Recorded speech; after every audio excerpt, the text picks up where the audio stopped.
Чөйдө дайындау үчүн бизге алдымен айран керек. Айрандын үстүнө сода менен тузубузду салып, жакшылап туруп аралаштырабыз. Онун үстүнө эректен өткөзүп, ону салып, жакшылап туруп сыйык май кыйып, баардыгын жакшылап туруп аралаштыратын болобуз.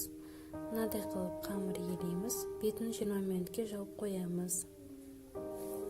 Дайын турган картофельный пюренин үстүнө укроп салып, дайындап коебуз. Сармай косуп және туз салып.